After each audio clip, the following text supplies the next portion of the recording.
All right, Abusia Micha na misanso wa kwa ba mra channel so Abusia for ha that's why be media juche be so wase any day kan we channel so a Abusia for be so subscribe be like na wa bo aso ahema for person be tie no anya bi atie na Abusia ene enkomo bi akoso wo eye parliament yes Abu Jinapor akwakodi enkomo ema eye attorney general eye Dominic Ayine Abusia chese ode humu aye e di amano kama wo eye parliament we di ma meka so pese ekọ na yekotie ni a ekoso ewo eye parliament yes yente ni a ekoso ewo eye parliament na sese ha eda so aye be media jecha bu se be se wase enene de community channel so ni de kwan so e be se wase be subscribe be like na busu abo aso ahema for person be tie no enya bi etie yedas.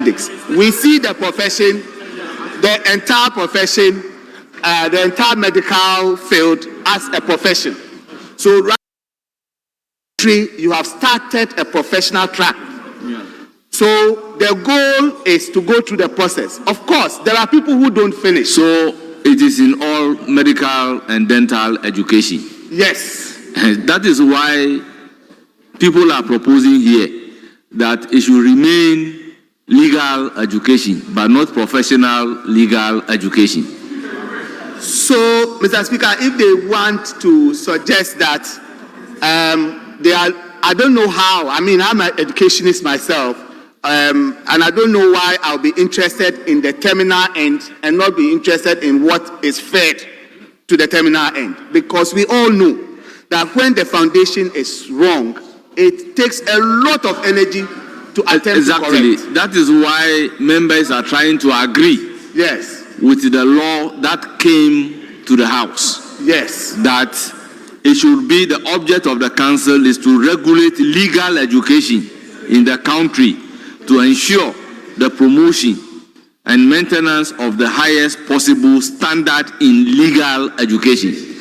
But there is an introduction to limit it to professional legal education. Yes, AG. Yes, Right Honorable Speaker. All my former students who are standing up, I will revoke their degrees. Including the honorable member for Damango. Mr. Speaker, on a more serious note, what the medical doctor has told us is precisely what we are concerned with. All right? But legal education is a comprehensive concept. It includes the LLB, the LLMs, all right, and then the PhDs. And this bill is not seeking to regulate all that spectrum of degrees. We are not going to cover all of that. I do agree that it's a question of nomenclature and not substance, because the bill itself seeks to deal with aspects of legal education that it has defined very clearly. But as the medical doctor rightly pointed out, if you are not concerned with the base, what will then happen is that the base might produce chaff that will come up to the top. But we don't want to take over.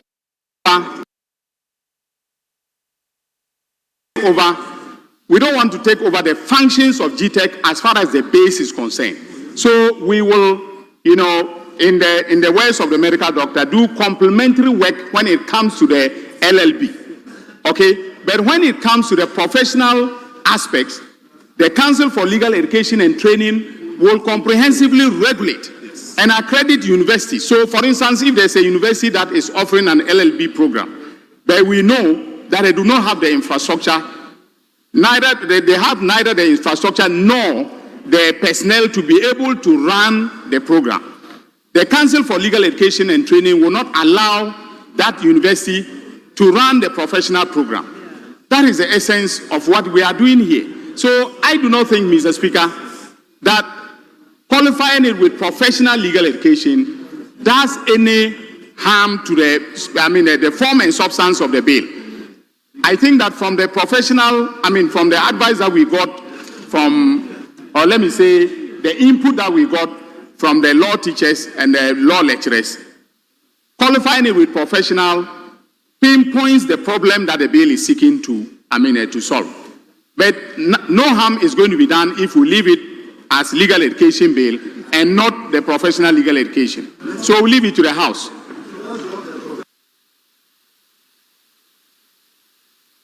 Honourable members, let me take two more. If it still creates problem, we'll defer it. So I want to give the floor to Honourable Abu Jinapor. Thank you very much. But take into consideration the caution by the Attorney General. Mr. Speaker, I'm fully cautioned. Mr. Speaker, I think you've been trying to simplify the discussion. And the objectives or the goals the government seeks to achieve are all welcomed.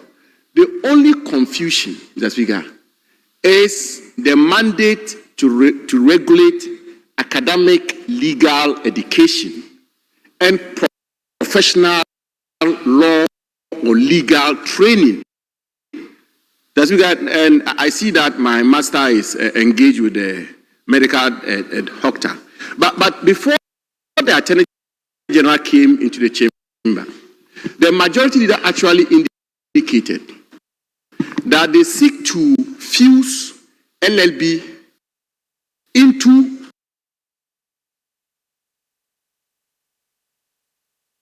professional legal education or professional legal training or professional law training. And he even gave the examples of interpretation can be taught at LLB, the company law, aspects of company law can be taught at LLB. Mr. Speaker, that is where we have a problem. And Mr. Speaker, my respectful view is that academic legal education, LLB, LLM, or PhD in law, that should be the preserve of GTech and tertiary education. If you want to proceed to acquire professional legal training to become a lawyer, Mr. Speaker, hitherto it was within the remit of the General Legal Council, which is what the government or parliament is seeking to change, to have this council rather regulate it, and also break the monopoly of Makola and allow other institutions who want to engage in professional legal education to so do. That should be within the preserve of the council.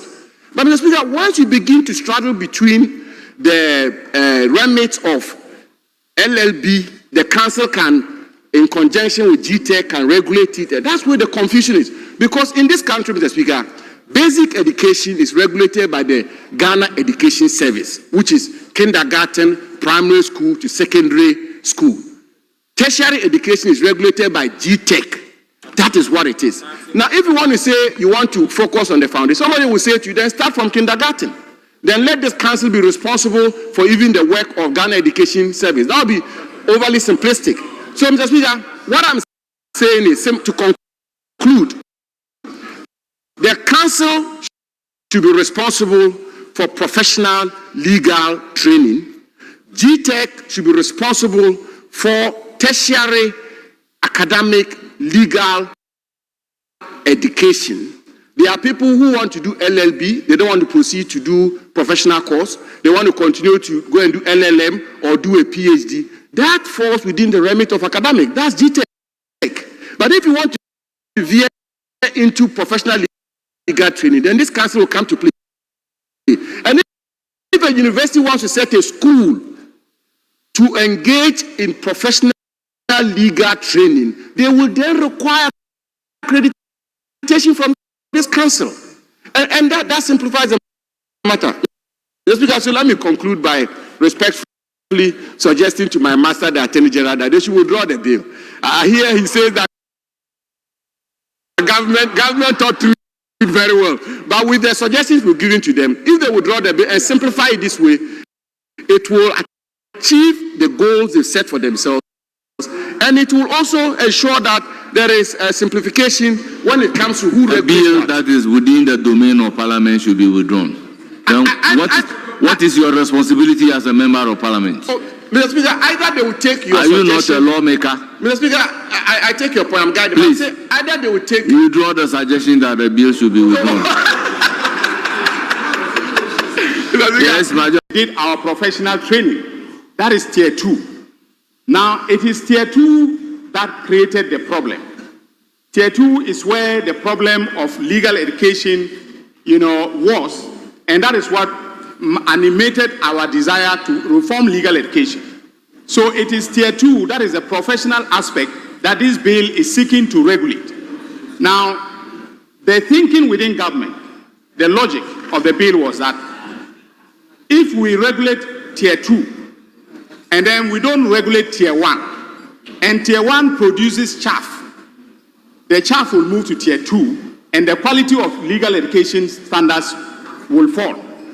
So we made an attempt to link Tier 1 to Tier 2 by saying, look, if the Council for Legal Education and Training has to regulate Tier 2, then it has to have a role in how the standards of Tier 1 are set. So we decided that they should do so in collaboration with GTEC. All right. Now, GTEC has given us an input where they are saying that, look, Tier 1 is our territory. We will deal with the universities when it comes to accreditation for running the Bachelor of Laws programs. And so leave that to us, but concentrate only on Tier 2, which is a professional legal education. Now, the thinking is that instead of us having the monopoly of the Ghana School of Law, where people are writing entrance exams and you have a backlog of 6,000 students with LLBs who cannot get in, we will now decentralize Tier 2 and allow the universities to get accreditation not from GTEC, but from the Council for Legal Education and Training, to now give them, in collaboration with GTEC, for them to do the Tier 2, that is the professional legal training.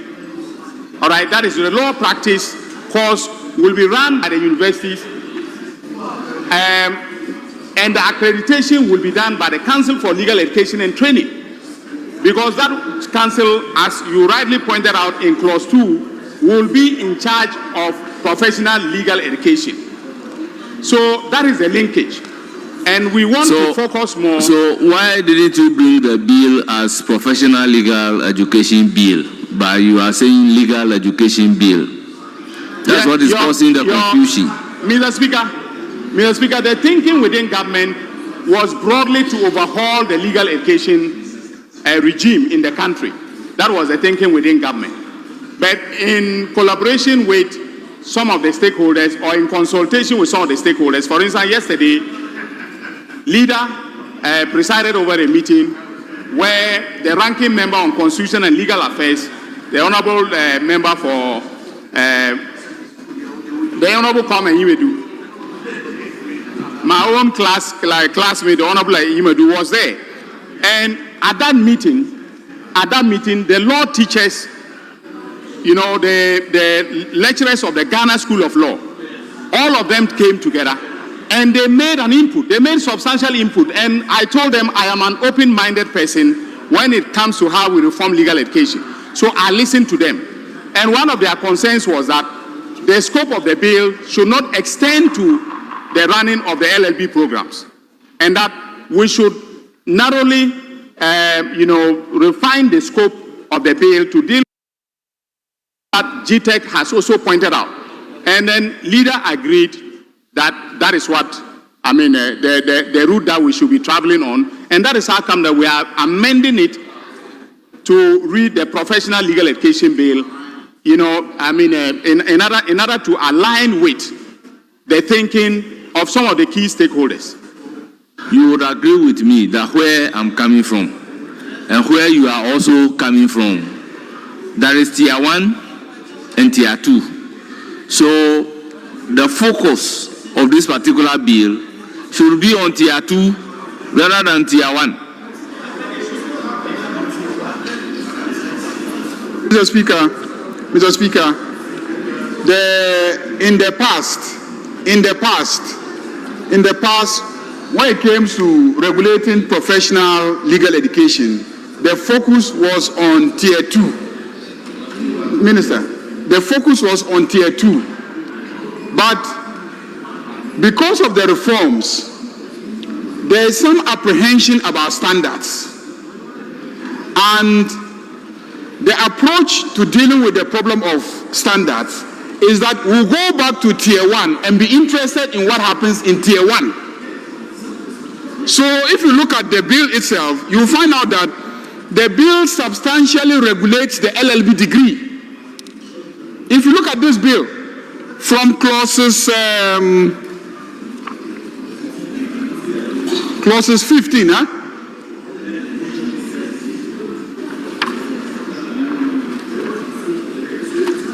from clauses 15, no, not 15. There are clauses that provide for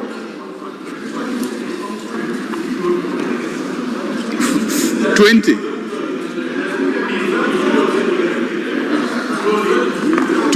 the accreditation.